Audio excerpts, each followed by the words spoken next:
benvenuti sul canale. Oggi un nuovo progetto. Il progetto di oggi è realizzare una lampada partendo da un semplice rametto di un albero. In parte ci toglierò la corteccia e successivamente dopo passerò a un lavaggio per togliere sporchizie, residui di terra e quant'altro. Successivamente, dopo aver pulito il ramo, realizzerò la base in cemento.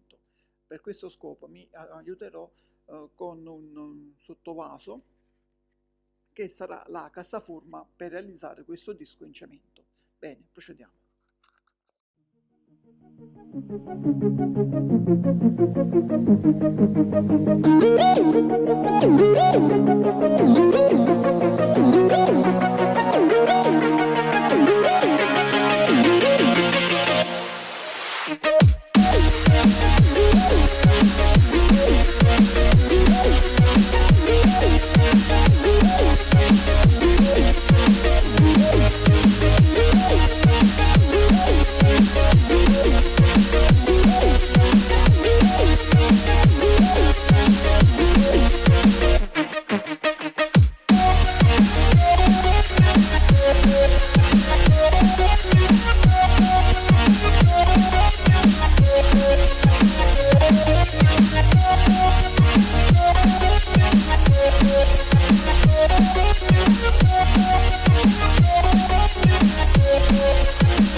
Lions roaring in the morning sun, searching for a longer day.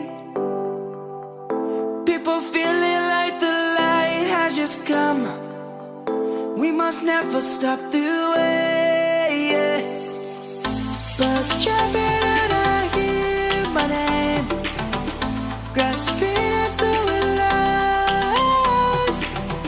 Life is happy but it's so insane. We must merely make a start.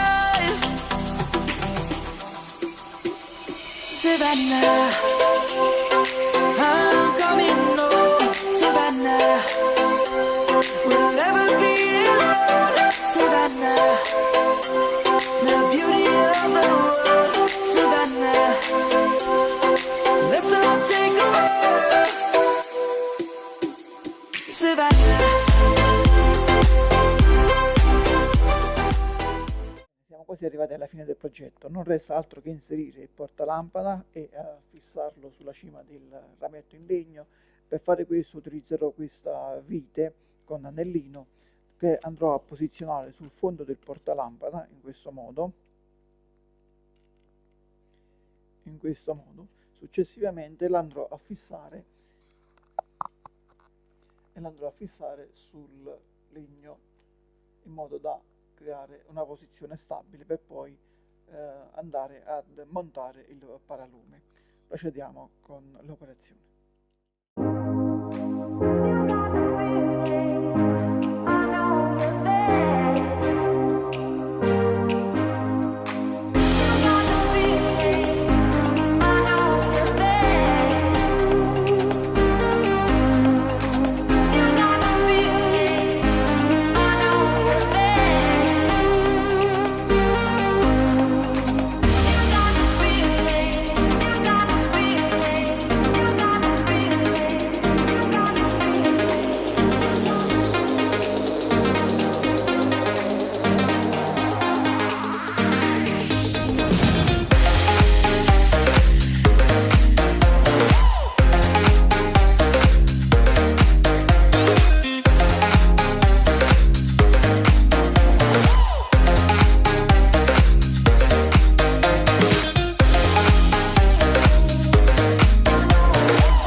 fateli, e se non vi siete iscritti iscrivetevi. Ci vediamo venerdì prossimo con un nuovo progetto.